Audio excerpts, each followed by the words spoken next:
Good morning to all. Today, 10th standard social science, geography unit 4, remaining topic discussed today. Okay, let's start. Non-metallic minerals. First of all, non-metallic minerals. இது வந்து என்ன அப்படின்னா அலோக கனிமங்கள். பென்சிலில் right பண்ணிக்கிங்க. So these minerals do not contain metal in them. அதாவது என்ன அப்படின்னா இவ்வகையான கனிமங்களில் வந்து உலோகத்தன்மை வந்து இருப்பதில்லை அப்படின்னு சொல்கிறாங்க. ஸோ அதனால தான் இது வந்து நான் மெட்டாலிக் மினரல்ஸ்னு சொல்கிறாங்க. ரைட், இதுக்கு வந்து எக்ஸாம்பிளாக வந்து என்னென்ன வந்து சொல்லலாம் அப்படின்னா மைக்கா, அப்புறம் லைம்ஸ்டோன் அப்படின்னா சுண்ணாம்புக்கல், சிப்சம்னா அதே தான், அதே மாதிரி பொட்டாசியம், அப்புறம் நைட்ரேட், அதுக்கப்புறம் டாலமைட், அப்புறம் கோல் அப்படின்னு நிலக்கரி, பெட்ரோலியம். ஸோ இது வந்து நமக்குலாம் தெரிஞ்சது. So are extra are the non metallic minerals. இதெல்லாம் வந்து அலோக கனிமங்களுக்கு வந்து எடுத்துக்காட்டுகளாக சொல்லலாம். ஸோ அதில் ஃபஸ்ட்டு வந்து மைக்கா. இது வந்து ஃபஸ்ட்டு பார்க்கலாம். இன் ஏன்சியன்ட் டைம், அதாவது பண்டைய காலத்தில் mica was used in ayurvedic medicine. அதாவது ஆயுர்வேத மருந்தாக வந்து பண்டைய காலத்துலேருந்து இந்த மைக்கா வந்து பயன்படுத்தியிருக்கிறாங்க. அதே மாதிரியே mica became very popular with development of electrical industries. அதாவது என்ன அப்படின்னா தற்போது வந்து இந்த எலக்ட்ரிக்கல் இண்டஸ்ட்ரி, அதாவது மின்சார தொழிலகங்கள் வந்து வளர்ச்சியினால் இந்த மைக்கா ரொம்ப அதாவது பாப்புலர் அப்படின்னா ரொம்ப சிறப்பு வாய்ந்த ஒரு பொருளாக வந்து மாறிட்டு இருக்குது அப்படின்னு சொல்கிறாங்க. அதே மாதிரியே அப்ராக் is a good quality mica.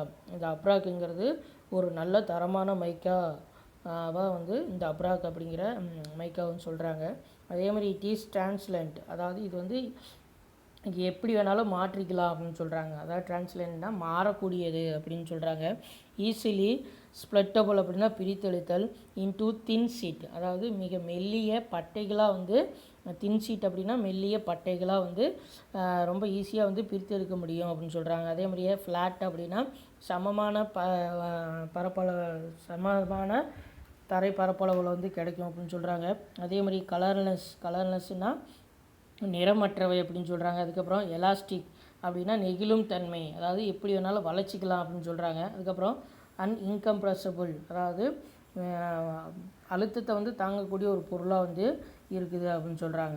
Right, அதுக்கடுத்தது mica is used in making of insulating properties. Insulating property அப்படின்னா ப்ராப்பர்ட்டிஸ்னால் மின் காப்பான்களாக வந்து இந்த பொருள் வந்து பயன்படுது அப்படின்னு சொல்கிறாங்க. அதே மாதிரியே as it withstand high voltage, அதாவது ஹை வோல்டேஜ்னால் அதிக மின்னழுத்தத்தை வந்து தாங்கக்கூடிய ஒரு திறன் பெற்றிருக்குது அப்படின்னு சொல்கிறாங்க. அதே மாதிரியே ஹேஸ் லோ பவர்லெஸ் ஃபேக்டர், அதாவது என்ன அப்படின்னா மிக குறைந்த மின் இழப்பை வந்து பெற்றிருக்குது அப்படின்னு சொல்கிறாங்க. இதுக்கு வந்து அதிகமான மின் வந்து தேவையில்லை, மின்சாரம் வந்து தேவையில்லை அப்படின்னு சொல்கிறாங்க. அதுக்கப்புறம் இது வந்து மின் வந்து அது குறைவான மின்சாரம் தான் வந்து இதுக்கு தேவைப்படுதுன்னு சொல்கிறாங்க. அதுக்கப்புறம் வந்து சின்ஸ் இட் இஸ் எ நான் கண்டக்டர் ஆஃப் எலக்ட்ரிசிட்டி. இது வந்து என்ன அப்படின்னா மின் கடத்தா பொருளாக வந்து இது வந்து இருக்குது அப்படின்னு சொல்கிறாங்க. அதாவது மின்சாரத்தை வந்து கடத்தா பொருளாக வந்து இருக்குது அப்படின்னு சொல்கிறாங்க. ஸோ அதனால் it is exclusive used in electrical goods, அதாவது மின்சாரத்தை வந்து கடத்தா பொருளாக வந்து இருக்கிறதுனால இது வந்து மின்சார பொருட்கள் வந்து தயாரிக்கிறதுக்கு வந்து பயன்படுத்திக்கிறாங்க அப்படின்னு சொல்கிறாங்க. அதே மாதிரி it is also used in making lubricants, medicine, paint and varnish. So இது மட்டும் இல்லாமல் இந்த மைக்காவை இன்னும் வேற ஒரு பொருள் வந்து தயாரிக்கிறதுக்கும் பயன்படுத்திக்கிறாங்க. அது lubricants அப்படின்னா வந்து மசகு எண்ணெய், அதுக்கப்புறம் மெடிசன்னா மருந்துகள், அதுக்கப்புறம் பெயிண்ட் அப்படின்னா வர்ணப்பூச்சி, அதுக்கப்புறம் வார்னிஷ் அப்படின்னா மசகு எண்ணெய். ஸோ இதெல்லாம் மசகு எண்ணெய் அப்படிங்கிறது வந்து இந்த கதவுக்கெல்லாம் வந்து பாலிஷ் பண்ணுறதுக்காக வந்து அடிப்பாங்க. ஸோ அதுதான் வந்து வார்னிஷ் அப்படின்னு சொல்கிறாங்க. ஸோ இதெல்லாம் வந்து தயாரிக்கிறதுக்காகவும் இந்த மைக்கா வந்து பயன்படுத்திக்கிறாங்க அப்படின்னு சொல்கிறாங்க. அதுக்கப்புறம் இந்த major deposit of mica. So இந்த மைக்கா வந்து எங்கே வந்து அதிகமாக வந்து கிடைக்குதும் அப்படின்னு எடுத்துட்டோம்னா அது வந்து ஃபஸ்ட்டு ஆந்திர பிரதேஷ், ராஜஸ்தான், ஒடிஷா அண்ட் ஜார்க்கண்ட், இந்த மாநிலங்களெல்லாம் வந்து இந்த மைக்கா வந்து கிடைக்குதுன்னு சொல்கிறாங்க. ரைட், அதுக்கப்புறம் சுண்ணாம்புக்கல். ஸோ சுண்ணாம்புக்கல் எடுத்துட்டோம்னா லைம்ஸ்டோன் நோட் பண்ணிக்கிங்க. லைம்ஸ்டோன் இஸ் அசோசியேட்டட் அப்படின்னு இணைந்து வித் ராக்ஸ் அப்படின்னா பாறைகள். கம்போஸ்டு என்னென்ன பாறைகளில் வந்து இது அதிகமாக கிடைக்கும் அப்படின்னு பார்த்தோம்னா எய்தர் கால்சியம் கார்பனேட், அதாவது இந்த கால்சியம் கார்பனேட் கலந்த பாறைகளிலோ அல்லது டபுள் கார்பனேட் ஆஃப் கால்சியம், அதாவது 2 கால்சியம் கலந்த கார்பனேட் கலந்த பாறைகளிலேயோ அல்லது மெக்னீசியம் கலந்த பாறைகளிலோ ஆர் மிக்சர் போத், இரண்டும் கலந்த பாறைகளிலேயோ வந்து இந்த சுண்ணாம்புக்கல் வந்து கிடைக்கும் அப்படின்னு சொல்கிறாங்க. அதே மாதிரியே இந்த limestone also contained small quantities, அதாவது இந்த சுண்ணாம்புக்கல்லில் வந்து என்னென்ன சிறிய அளவில் வந்து என்னென்ன விதமான தாதுக்களெல்லாம் வந்து இருக்குது அப்படின்னு எடுத்துக்கிட்டோம்னா அது ஃபஸ்ட்டு சிலிக்கா, அப்புறம் அலுமினியம், அப்புறம் அயன் ஆக்சைடு அப்படின்னா இரும்பு ஆக்சைடு, பாஸ்பரஸ் அதே மாதிரி சல்ஃபர்னால் கந்தகம். இதெல்லாம் வந்து சிறிய அளவில் ஸ்மால் குவான்டிட்டிஸ் அப்படின்னா சிறிய அளவில் வந்து இந்த மைக்காவில் வந்து காணப்படுது அப்படின்னு லைம்ஸ்டோனில் வந்து காணப்படுதுன்னு சொல்கிறாங்க, சுண்ணாம்புக்கல்லில் காணப்படுதுன்னு சொல்கிறாங்க. அதுக்கப்புறம் limestone is used in the industries of chemicals, அதாவது இந்த சுண்ணாம்புக்கல் வந்து அதிகம் வந்து எங்கெங்கே பயன்படுத்திக்கிறாங்க அப்படின்னா கெமிக்கல்ஸ் அப்படின்னா ரசாயன தொழிற்சாலைகளில், இண்டஸ்ட்ரீஸ் அப்படின்னு தொழிற்சாலை, இந்த ரசாயன தொழிற்சாலைகளில் வந்து பயன்படுத்திக்கிறாங்க. அதில் குறிப்பாக என்னென்ன அப்படின்னா ஃபார் சோடா ஆஸ் அப்படின்னு சொல்லக்கூடிய சோடா சாம்பல், அப்புறம் காஸ்டிக் சோடா அப்படின்னா எரி சோடா, அதுக்கப்புறம் ப்ளீச்சிங் பவுடர் அதாவது வெளுக்கும் தூள், அப்புறம் பேப்பர் உங்களுக்கு தெரியும் காகிதம், அதுக்கப்புறம் சிமெண்ட், நம்ம வீடு கட்டுறதுக்கு சிமெண்ட்டு தேவைப்படும் அது, அப்புறம் அயர்ன் அண்ட் ஸ்டீல் அதாவது இரும்பு எஃகு தொழிற்சாலைகள்லாம், அப்புறம் கிளாஸ் அப்படின்னா கண்ணாடி தொழிற்சாலை, அப்புறம் ஃபெடரலைசர் அப்படின்னா உரம் தொழிற்சாலை. ஸோ இந்த தொழிற்சாலைகளெல்லாம் வந்து இந்த சுண்ணாம்புக்கல் வந்து பயன்படுத்திக்கிறாங்க அப்படின்னு சொல்கிறாங்க. அதுக்கப்புறம் இந்த மேஜர் ப்ரொடக்ஷன் ஏரியாஸ், சுண்ணாம்புக்கல் வந்து அதிகமாக வந்து பயன்படுத்தக்கூடிய மாநிலங்கள், உற்பத்தி பண்ணக்கூடிய மாநிலங்கள் அப்படின்னு எடுத்துக்கிட்டோம்னா அது வந்து ஃபஸ்ட்டு கர்நாடகா, அப்புறம் ஆந்திர பிரதேஷ், தெலுங்கானா, ராஜஸ்தான், மத்திய பிரதேஷ், தமிழ்நாடு, மேகாலயா, குஜராத் அண்ட் சத்தீஸ்கர். இந்த மாநிலமெல்லாம் வந்து சுண்ணாம்புக்களை வந்து உற்பத்தி பண்ணக்கூடிய மாநிலங்கள்னு சொல்கிறாங்க. ரைட். அதுக்கடுத்தது gypsum is hydrated sulphate of calcium, அதாவது ஹைட்ரேடு அப்படின்னா நீர்ம கனிமம், நோட் பண்ணிக்கிங்க. ஹைட்ரேடு அப்படின்னா நீர்ம கனிமம், சல்ஃபேட் ஆஃப் கால்சியம் அதாவது நீர்ம கனிமம் கலந்த சல்பேட்டின் நீர்ம கனிமம், அதாவது கால்சியம் கலந்த சல்பேட்டின் நீர்ம கனிமமாக வந்து இந்த ஜிப்சம் வந்து கிடைக்குது அப்படின்னு சொல்கிறாங்க. அப்புறம் விச் அகர்ஸ் ஆஸ் ஒயிட், அதாவது இந்த வெண்மை நேரத்தில் வந்து இதுக்கு வந்து காணப்படும் சொல்கிறாங்க. அபவுக் அப்படின்னா என்ன அப்படின்னா ஒளி புகும், நோட் பண்ணிக்கிங்க. அதாவது ஒளி புகும் அப்படின்னா இந்த ஒளி புகக்கூடிய தன்மை வந்து இதில் வந்து இருக்குது அப்படின்னு சொல்கிறாங்க. அதே மாதிரியே டிரான்ஸ்பரண்ட் மினரல்ஸ் அப்படின்னா மாறக்கூடிய ஒரு தாது பொருளாக வந்து இது வந்து காணப்படும் சொல்கிறாங்க. அதாவது இது வந்து வெள்ளை நிறத்துலேயும் ஒளி போகக்கூடிய தன்மையுடனும் மாறக்கூடிய ஒரு தாது பொருளாகவும் வந்து இந்த ஜிப்சம் வந்து இருக்குன்னு சொல்கிறாங்க. இது அதிகமாக வந்து எங்கே இருக்கும் அப்படின்னா it beds of sedimentary rocks, அதாவது செடிமெண்ட்ரி ராக்ஸ் அப்படின்னா படிவு பாறைகளில் வந்து இந்த ஜிப்சம் அதிகமாக காணப்படும்னு சொல்கிறாங்க. சச்சஸ், அது குறிப்பாக என்னென்ன ராக்ஸில் வந்து கிடைக்கும் அப்படின்னா பாறைகளில் லைம்ஸ்டோன் சுண்ணாம்புக்கல், அப்புறம் சாண்ட்ஸ்டோன்னா குன்றுகள், அதுக்கப்புறம் பார்த்தோம்னா சேல் அப்படின்னா என்ன அப்படின்னா மாக்கல், அதாவது சுண்ணாம்பு பாறை, மணற்பாறை, மாக்கல் அல்லது களிமண், இந்த பாறைகளில் அதிகமாக வந்து ஜிப்சம் வந்து கிடைக்கும் அப்படின்னு சொல்கிறாங்க. ரைட். ஸோ அதுக்கடுத்தது ஜிப்சம் யூஸ்டு இந்த மேனுஃபேக்சர் ஆஃப் சிமெண்ட், அதாவது ஜிப்சம் வந்து எங்கெங்கே வந்து எந்தெந்த பொருள் உற்பத்தி பண்ணுறதுக்கு வந்து பயன்படுத்திக்கிறாங்க அப்படின்னா சிமெண்ட், வீடு கட்டுறதுக்கு தேவையான அந்த சிமெண்ட்டு, ஃபெடரலைசர் உரம், வால் போர்டு அப்படின்னு சொல்லக்கூடிய சுவர் பட்டிகள், பிளாஸ்டர் ஆஃப் பாரிஸ், அதாவது பாரிஸ் சாந்து அப்படின்னு சொல்லக்கூடிய ஒரு பொருள், அப்புறம் இன் சாயில் கான்டினென்டிங், அதாவது என்ன அப்படின்னா மண் வளமூட்டியாகவும் வந்து இது வந்து பயன்படுது அப்படின்னு சொல்கிறாங்க. ரைட். அதுக்கப்புறம் the major deposit of gypsum in our country அப்படின்னு எடுத்துக்கிட்டோம்னா அது எங்கெங்கே அப்படின்னா ராஜஸ்தான், தமிழ்நாடு, குஜராத், இமாச்சல் பிரதேஷ், கர்நாடகா, உத்தரகாண்ட், ஆந்திர பிரதேஷ் அண்ட் மத்திய பிரதேஷ். இதான் வந்து ஜிப்சம் கிடைக்கக்கூடிய முக்கியமான மாநிலங்களாக வந்து சொல்கிறாங்க. இதெல்லாம் ஆன்லைன் பண்ணிக்கிங்க. ரைட். நெக்ஸ்ட்டு வந்து இது வரைக்கும் வந்து நான் மெட்டாலிக் மினரல்ஸ் வந்து பார்த்தாச்சு. இதுக்கு அடுத்தது பார்த்தோம்னா எனர்ஜி ரிசோர்ஸஸ், அதாவது ஆற்றல் மூலங்கள். இது வந்து அடுத்தது பார்க்கலாம். ரைட், நெக்ஸ்ட்டு எனர்ஜி ரிசோர்ஸஸ், அதாவது என்ன அப்படின்னா ஆற்றல் மூலங்கள். இதான் வந்து அடுத்தது. These resources from which electricity generator are called energy resources. அதாவது என்ன அப்படின்னா இந்த மின்சாரம் உற்பத்தி செய்ய பயன்படக்கூடிய வளங்களை வந்து இங்கே எரிசக்தி வளங்கள் அப்படின்னு சொல்கிறாங்க. நோட் பண்ணிக்கங்க. எலக்ட்ரிசிட்டி ஜெனரேட்டர் அப்படின்னா மின்சாரம் உற்பத்தி செய்யக்கூடிய வளங்களை வந்து இங்கே எனர்ஜி ரிசோர்ஸஸ் ஆற்றல் வளங்கள் அப்படின்னு சொல்கிறாங்க. அன்லைன் பண்ணிக்கிங்க. அதே மாதிரி தமிழில் ரைட் பண்ணிக்கிங்க. அதுக்கப்புறம் electricity is an important component of our life.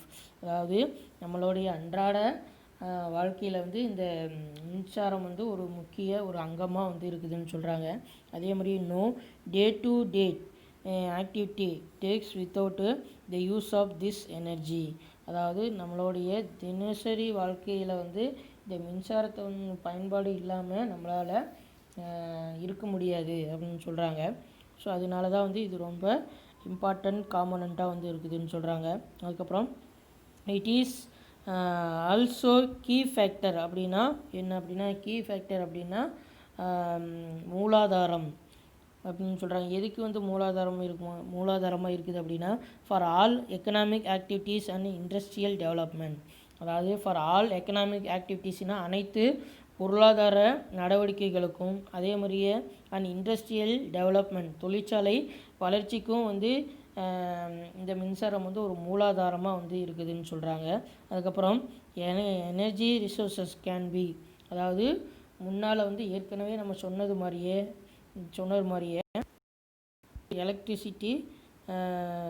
Electricity can be, அதாவது energy resources can be classified into renewable and நான் ரெனியூவபிள். அதாவது என்ன அப்படின்னா இந்த எனர்ஜி ரிசோர்ஸஸ் ஆற்றல் வளங்களை 2 பிரிவுகளாக பிரிக்கிறாங்க. ஒன்று ரெனியூவபிள், இன்னொன்று நான் ரெனியூவபிள். அதாவது புதுப்பிக்கக்கூடிய வளம், புதுப்பிக்க இயலாத வளம் அப்படின்னு 2 வகையாக பிரிக்கிறாங்க. அதில் ஃபஸ்ட்டு கோல் நிலக்கரி, பெட்ரோலியம் அதே தான், நேச்சுரல் கேஸ் இயற்கை எரிவாயு, நியூக்ளியர் மினரல்ஸ் அப்படின்னு என்னென்னா மரபுசாரா ஆற்றல் வளங்கள். ஸோ இதெல்லாம் வந்து are the sources of non renewable resources. இதெல்லாம் வந்து புதுப்பிக்க இயலாத வளங்களுக்கு எடுத்துக்காட்டாக சொல்லலாம். அதே மாதிரி water, sunlight, wind, biogas, tides, அதாவது நீர், சூரிய ஒளி, காற்று, இயற்கை எரிவாயு, அப்புறம் டைட்ஸ் அதாவது கடல் அலை அல்லது ஓதசக்தி. இதெல்லாம் வந்து are the sources of renewable resources. இதெல்லாம் வந்து புதுப்பிக்க வளங்களுக்கு வந்து எடுத்துக்காட்டுகளாக சொல்கிறாங்க. அதில் வந்து ஃபஸ்ட்டு நான் ரெனியூவபிள் எனர்ஜி ரிசோர்ஸஸ், அதாவது புதுப்பிக்க இயலாத ஆற்றல் வளங்கள். இதான் வந்து ஃபஸ்ட்டு பார்க்குறோம். அதில் ஃபஸ்ட்டு வந்து கோல் அப்படின்னா என்னென்னா நிலக்கரி. இதுதான் வந்து இப்போ ஃபஸ்ட்டு பார்க்க போகிறோம். நிலக்கரி ரைட் பண்ணிக்கிங்க. ரைட். ஸோ நிலக்கரி. Coal is a inflammable organic substance composed mainly of hydrocarbons. அதாவது என்ன அப்படின்னா இன்ஃப்ளாமபிள் அப்படின்னா எளிதில் எரிகின்ற, நோட் பண்ணிக்கோங்க, எளிதில் எரிகின்ற ஆர்கானிக் சப்ஸ்டன்ஸ்னால் உயிரின படிமங்கள். இந்த உயிரின படிமங்கள் அப்படிங்கிறது என்னென்னா பல கோடி வருடங்களுக்கு முன்பு இந்த விலங்குகளால் இறந்து அதனுடைய உடம்புகள்லாம் வந்து அதாவது அரிக்கப்பட்டு அதுலேருந்து வந்து உருவாகிறதா வந்து இந்த உயிரின படிமங்கள். ஸோ அதுலேருந்து உருவாகிறது தான் வந்து இந்த கோல் அப்படின்னு சொல்கிறாங்க. அதே மாதிரியே கம்போஸ்ட் மெயின்லி ஹைட்ரோகார்பன்ஸ்னால் நீரக கனிமம் அப்படின்னு சொல்கிறாங்க. அதாவது உயிரின படிமங்களால் எளிதில் எரிகின்ற நீர்க்க கனிமம் தான் வந்து இந்த கோல் அப்படின்னு சொல்கிறாங்க. அதே மாதிரியே வந்து கோல் இஸ் அவைலபிள் இந்த ஃபார்ம் ஆஃப் செடிமெண்ட்ரி ராக்ஸ். இந்த அதிகமாக வந்து ஃபஸ்ட்டே சொன்னது தான். இந்த கோல் வந்து அதிகமாக வந்து எங்கே கிடைக்கும் அப்படின்னு எடுத்துக்கிட்டோம்னா செடிமெண்ட்ரி ராக்ஸ், அதாவது படிவு பாறைகளில் வந்து இந்த கோல் வந்து கிடைக்குது, நிலக்கரி கிடைக்குதுன்னு சொல்கிறாங்க. அதே மாதிரியே it is used in generation of thermal power. தற்போது வந்து இந்த நிலக்கரியை வந்து மின்சாரம், அதாவது தெர்மல் பவர் அப்படின்னு சொல்லக்கூடிய அனல் மின் நிலையங்களில் வந்து இந்த நிலக்கரியை வந்து பயன்படுத்திக்கிறாங்க அப்படின்னு சொல்கிறாங்க. அதே மாதிரி it has close association with the industrial development of any country. அதாவது வந்து ஒரு நாட்டின் தொழில் வளர்ச்சிக்கு மிக இன்றியமையாததாக வந்து இந்த நிலக்கரி வந்து இருக்குதுன்னு சொல்கிறாங்க. அசோசியேஷனும் அப்படின்னா இன்றியமையாத அப்படின்னு சொல்கிறாங்க. அதே மாதிரியே வேல்யூபிள் ஒன், அதாவது since it is valuable one, அதாவது இது வந்து ஒரு மதிப்புமிக்கதாக வந்து இருக்கனால தான் வந்து இதை வந்து எப்படி சொல்கிறாங்கன்னா it is called black gold, அதாவது இது வந்து இதை வந்து கருப்பு தங்கம் அப்படின்னு வந்து இதை வந்து சொல்கிறாங்க அப்படின்னு சொல்கிறாங்க. அதே மாதிரியே based on carbon content it is called into following types, அதாவது கார்பன் அளவு வந்து இருக்கிறவுடைய அடிப்படையில் வந்து நிலக்கரி வந்து கீழ்கண்ட பிரிவுகளாக வந்து பிரிக்கிறாங்க. அதில் ஃபஸ்ட்டு ஆந்த்ராசைட், இது வந்து 80 to 90%. அதே மாதிரி பிட்மினஸ், இது வந்து 60 to 80%. அதே மாதிரி லிக்னைட், இது வந்து 40 60%. அதே மாதிரியே பிட், அதாவது மரக்கரி, இது வந்து less than 40%, அதாவது 40% குறைவாக வந்து இந்த மரக்கரி வந்து இருக்குது அப்படின்னு சொல்கிறாங்க. ரைட். ஸோ அதுக்கடுத்து பார்த்தோம்னா கோல், அடுத்த paragraph, coal is important source of energy in India. இந்தியாவில் வந்து கிடைக்கக்கூடிய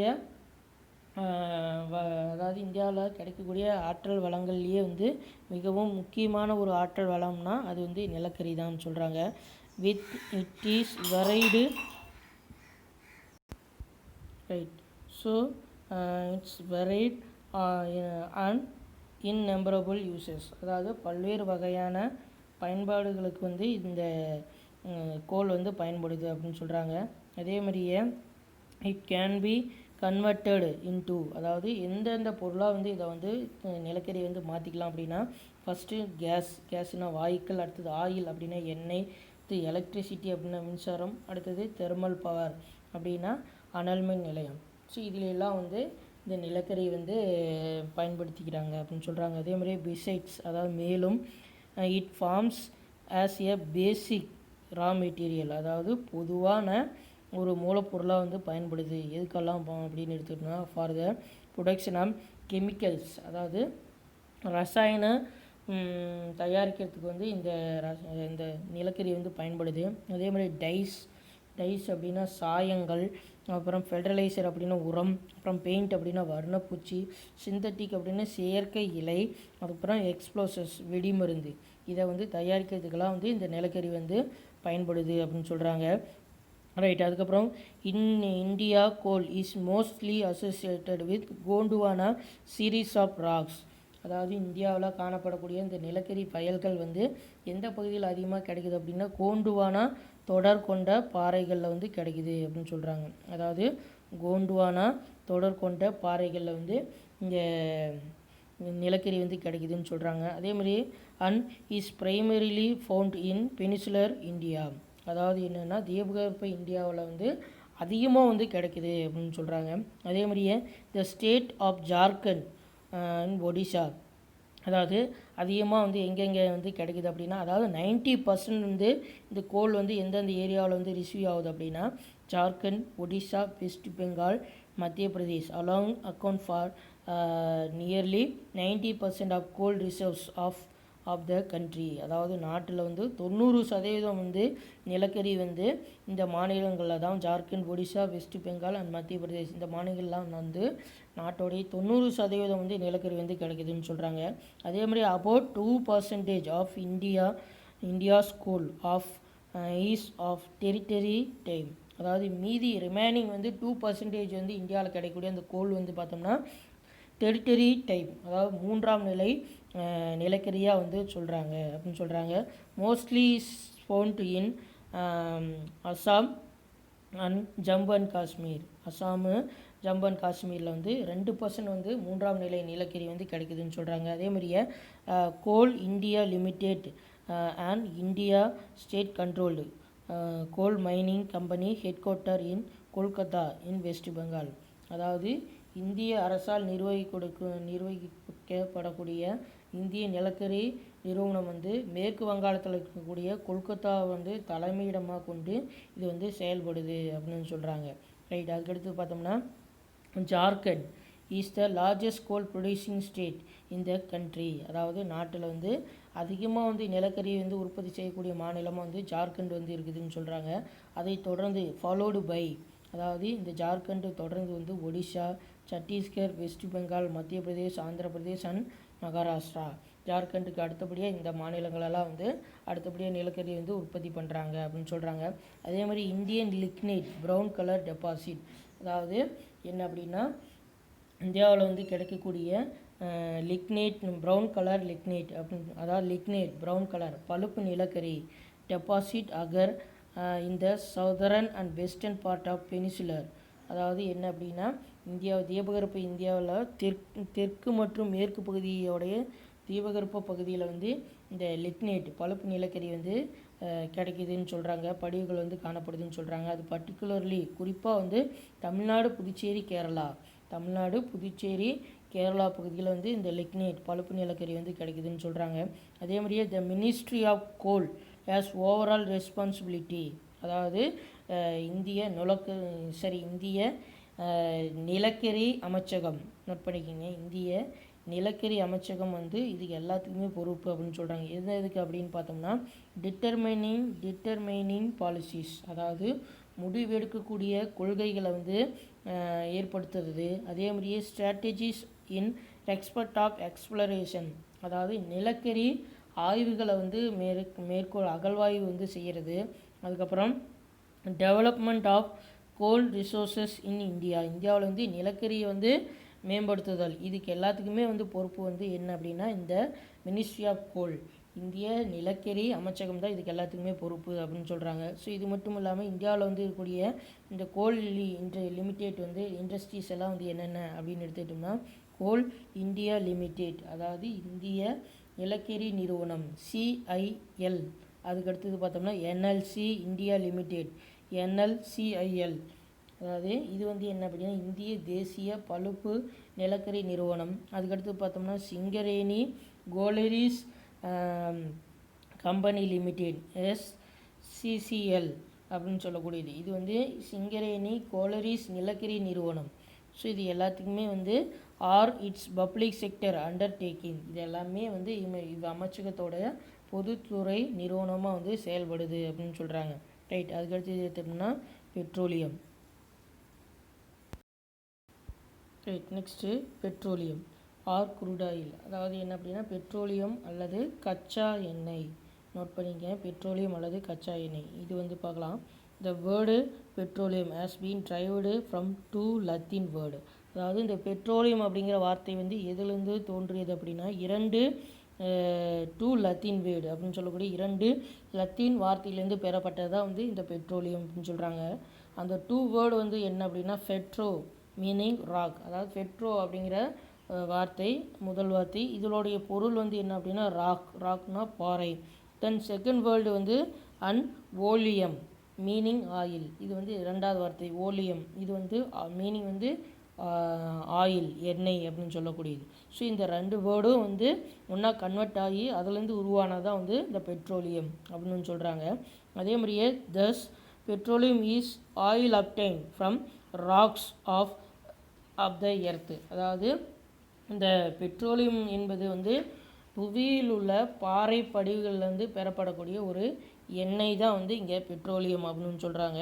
அதுக்கடுத்தது பார்த்தோம்னா it is also called mineral oil, அதாவது இது வந்து எப்படியும் வந்து சொல்லலாம் அப்படின்னா தாது எண்ணெய் அப்படின்னும் வந்து அழைக்கப்படுது அப்படின்னு சொல்கிறாங்க. அதே மாதிரி petroleum is an inflammable liquid that is composed of hydrocarbons which constitute 90 to 90% of petroleum. அதாவது வந்து என்ன அப்படின்னா இதில் வந்து 90லேருந்து 95% வந்து நீரக கரிமமும் வந்து கலந்துருக்குதுன்னு சொல்கிறாங்க. அதாவது இன்ஃப்ளாம்பிள் அப்படின்னா எளிதில் எரியக்கூடிய, நோட் பண்ணிக்கங்க, எளிதில் எரியக்கூடிய ஹைட்ரோ கார்பன்ஸ் அப்படின்னு நீரக கரிமமும் கலந்த ஒரு கலவையாக வந்து 90லேருந்து 95% வரைக்கும் இந்த பெட்ரோலியம் வந்து இருக்குதுன்னு சொல்கிறாங்க.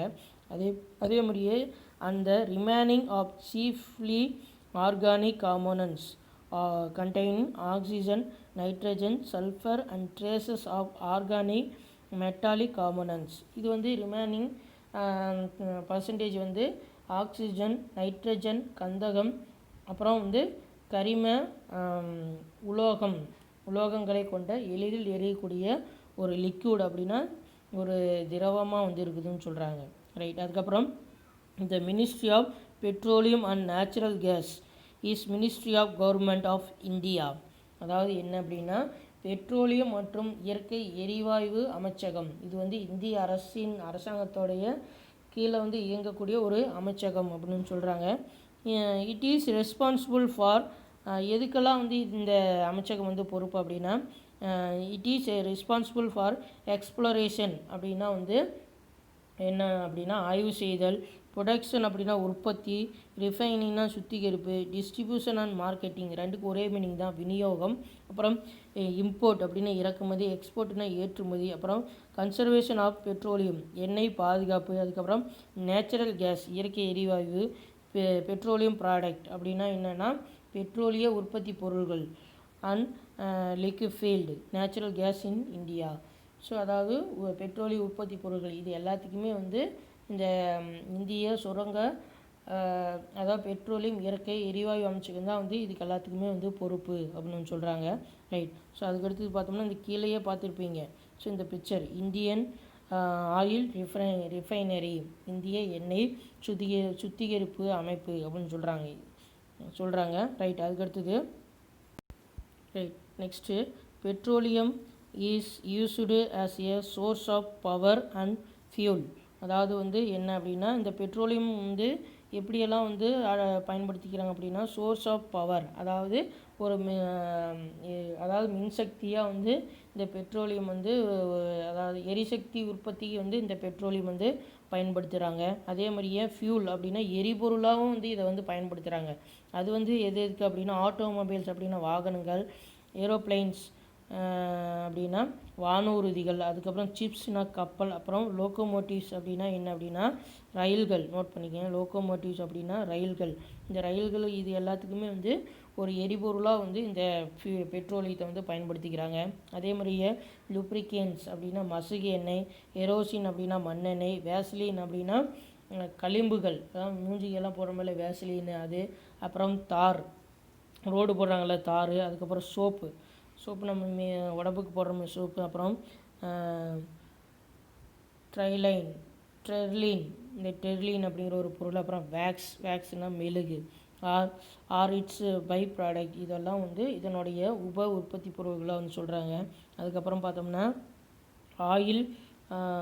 Oil in India is obtained from both of onshore and offshore areas. இந்த பெட்ரோலியம் அதிகமாக வந்து இந்தியாவில் வந்து எங்கே கிடைக்கும் அப்படின்னா இந்த கச்சா எண்ணெய் வந்து ஆன்ஷோர் அப்படின்னா கடற்கரை பகுதியிலும், ஆஃப்ஷோர் அப்படின்னா உள்நாட்டு பகுதியிலையும் வந்து இந்த பெட்ரோலியம் வந்து கிடைக்குது அப்படின்னு சொல்கிறாங்க.